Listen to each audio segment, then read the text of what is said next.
Bryce Canyon, American Indian Perspectives, features 11 on-screen interviews. Each interview begins with a title screen. Landscape, plant, and animal footage is used to illustrate some sections of narrative. Interview title, Southern Paiutes Are Still Here. Speaker, Glendora Homer, Southern Paiute Kaibab Band. The Kaibab Paiute tribe's historical connection to Bryce Canyon is family. This is Southern Paiute territory. We had different bands in this area, all directions around this canyon. There were different Southern Paiute bands that that aren't here today, but were here in the past, and that their descendants still live on. The Paiutes are still here. Our people, they relied upon this land to provide for them and, to keep them alive. And the earth gave them everything that they needed. And what our people would do was, anytime they went out to gather anything, they made sure that they asked permission first. Speaking to the Creator, speaking to the plants, asking permission to use, a part of that plant. And if it was medicinal, they would ask that it would heal them when they used it. Paiutes did seasonally gather, different kinds of plants. Like in the fall is the time when you see the rabbit brush blooming. That's what we call an indicator plant. It's time then, when you see that brush turn yellow, to go and gather pine nuts. When you hear the pine nut birds, you go out there and gather pine nuts in the fall. Right here we have the manzanita. Manzanita, that's a plant that has berries on it. You can eat those berries. And it was also used as a tobacco. There's a plant called dogbane that you can use, and you can make strings out of it. You can make nets out of it. You can make carrying bags out of it. Basically, Paiutes, everything that they did was tied together with those strings from all these fiber plants. We have the cliff rose, which grows in the area. And cliff rose was something that was very valuable because you can make clothes. You could make skirts out of it, breech cloth, for the men. It's not itchy like the cedar bark. Cliff rose bark is much more softer and more gentle on your skin. Ponderosa pines, you could use those for shelter, to make, a brush hut. Use it for wood, for cooking, for keeping warm. Even the rocks were something that you could use. Also talking to rocks, asking permission to use them to grind dry plant foods, dried meat, and the animals here were some of the resources that they used for food, for clothing, from the deer and the elk and the antelope, and even the rabbits. Those were things that they used for clothing, for bags, for wraps. Prairie dogs were used for food, and the hides were probably used too, and the bones were probably used for tools. Today, Paiute people view Bryce Canyon basically just as your normal visitor. But we still consider it a part of our homelands, part of our Aboriginal territories. This is still a part of our country. We still claim it. Title, This Is Our Heaven. Speaker, Lee Kuanawisiuama, Hopi Tribe. Bryce Canyon, I feel, is really the northernmost periphery of our clan migration traditions. There is a place that is referred to as Sikiatetekwe, meaning the place of the yellow peaks or points. And I'm assuming that is the tradition associated and the place name associated with Bryce Canyon.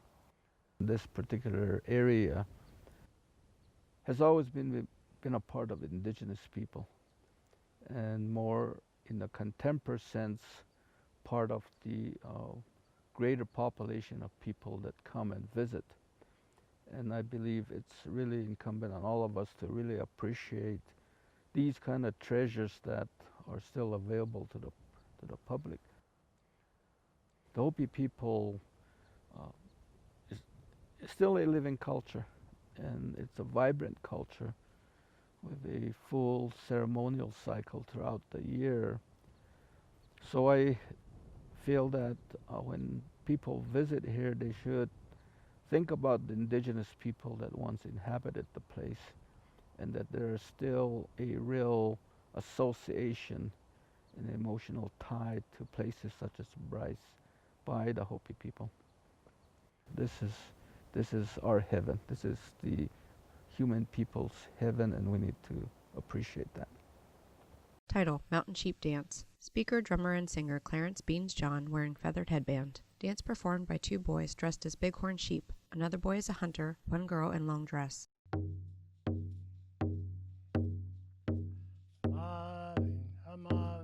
Well, the mountain sheep dance has been around a long time, many years before time. That's how far back it goes when all the animals used to talk. And the Paiutes at that time were along the Colorado River, and they were on a distinctive starvation because they didn't have anything to eat. So the mountain sheep heard that, and he said he would give his life for the Paiutes in order for them to sustain their life. He gave his life just like an offering in order for us to live. And that's why they respect him that way today. The mountain sheep, his name is Nach. Nach is mountain sheep. Well, the Paiute culture is very significant because it's one of their original long time dance.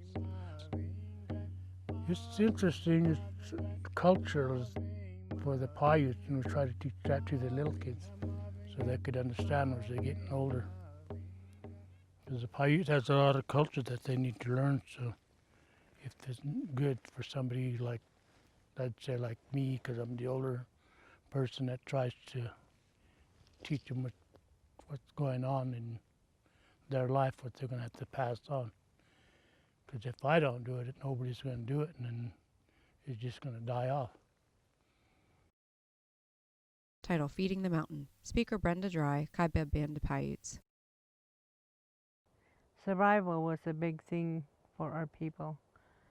My grandmother used to tell me that when you go somewhere up in the mountains, you always feed the mountain. By that, I mean, she would always, she taught us to throw food in the four direction so that our young kids don't get lost, we don't get lost, the mountain spirits don't take us, you know, that type of stuff. That's what we learned from her. And she had to where we would take her out to different areas on our traditional areas, and we'd say, "Grandma, what's this?" We'd get a plant. And she was blind. She's always been blind as long as I, remember. And she would pick them up, and I would pick them up and give it to her, and she would smell it and tell us what it is. So she used to always cry because she couldn't get onto these parks like this and get the edible plants to where she survived on those plants. She goes, "I wish I had this and this," because that was part of her diet for a good life. And so you always respect the trees, the ground. Each one of them has a spirit. The rocks. That's why it is very strong here, because of the rocks too, and the ground. The animals, you could tell this is a good area because you see animals here. And they live here, and they're surviving. So we have to, take that into consideration of their livelihood as well as ours, because we're not the only ones that live here and walk this earth. Title: My People Were Very Spiritual. Speaker Valentinus Parashants, Cedar Band of Paiutes. There's a lot of memories for those of us that have had grandparents that told us stories about coming up here and hunting and camping up here.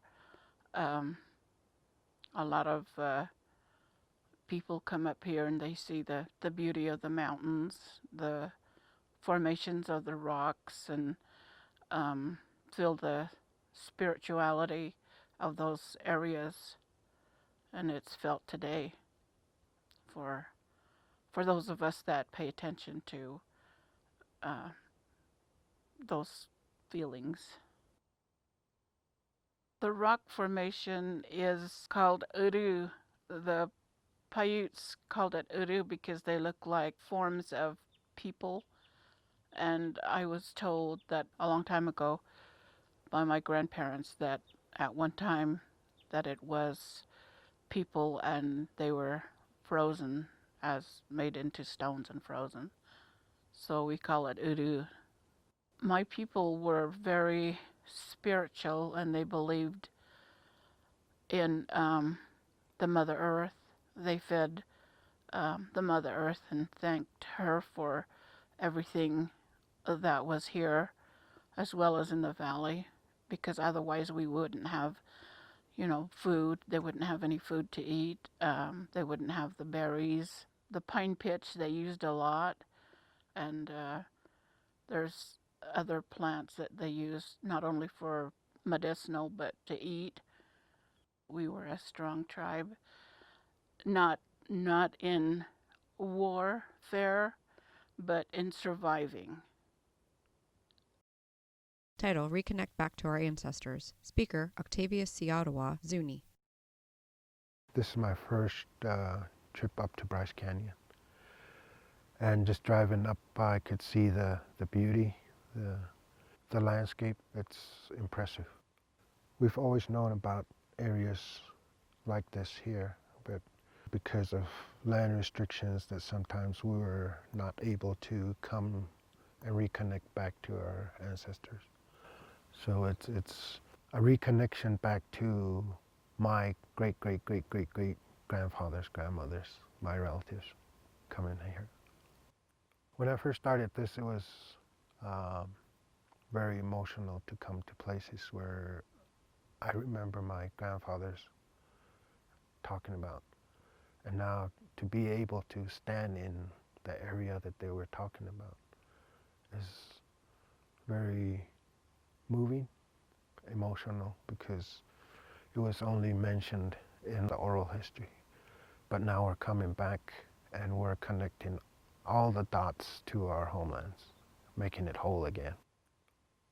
Our people have been around this area, and the connections, the involvement,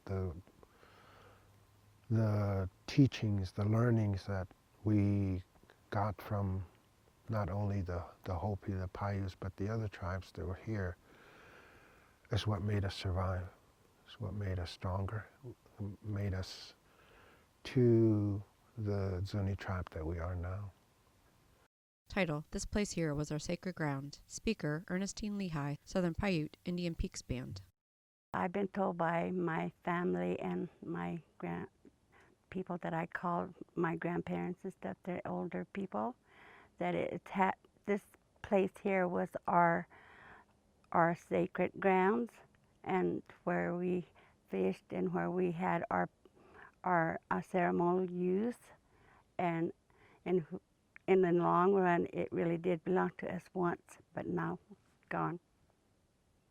Our traditional ways are kind of like wasting away because of everything has changed through life, because way back then we lived just a life, to live, to survive. I've been here before. It really is a beautiful place.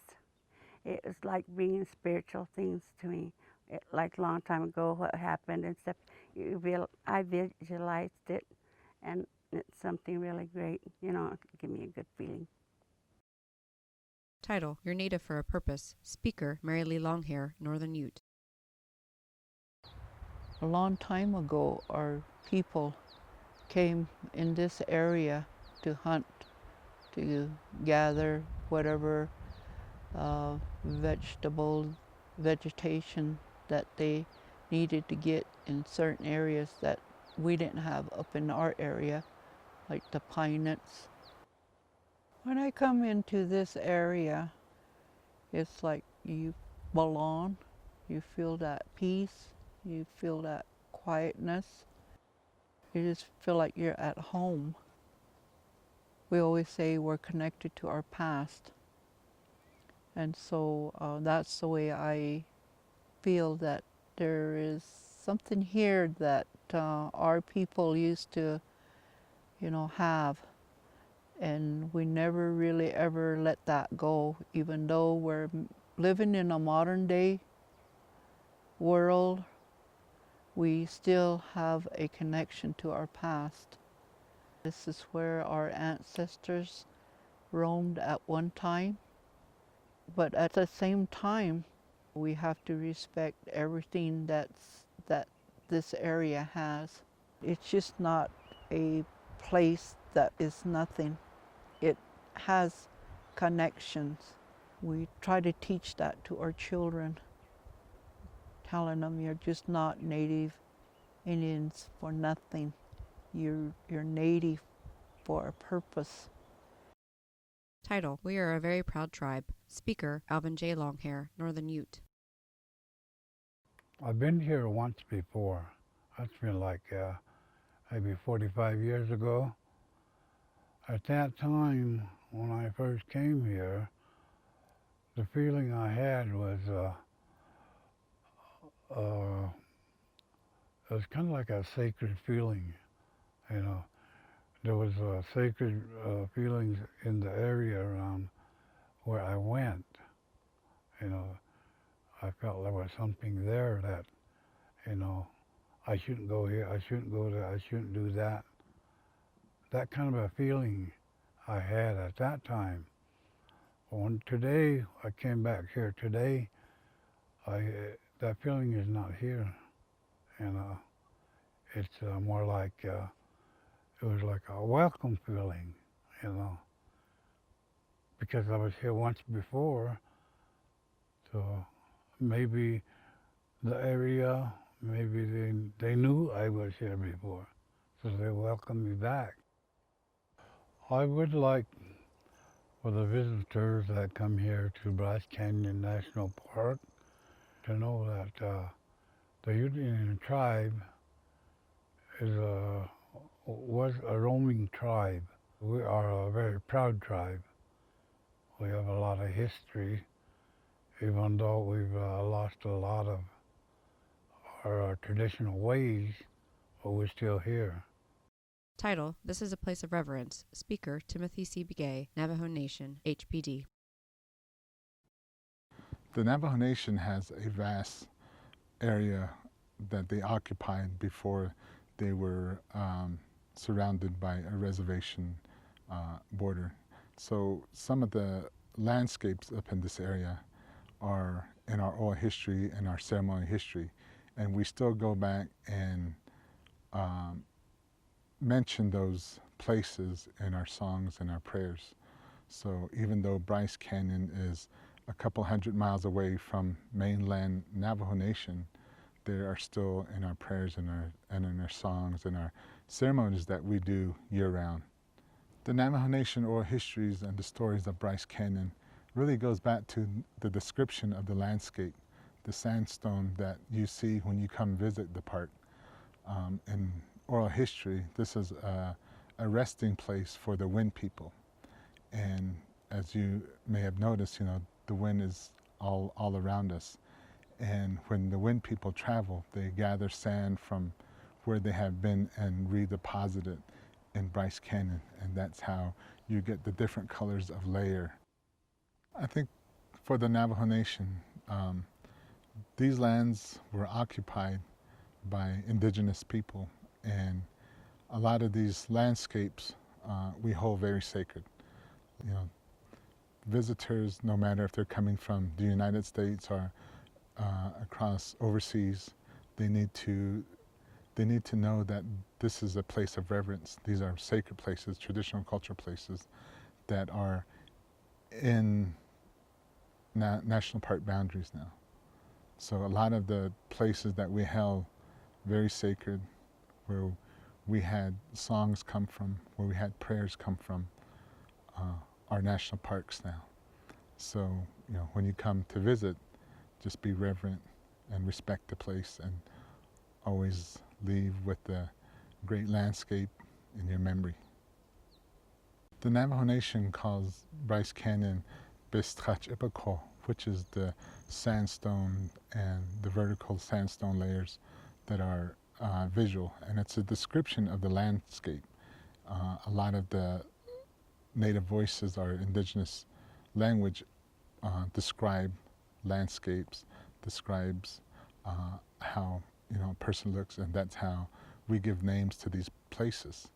So these names weren't made when Columbus landed. These names were made years and years ago, and today we still speak the language.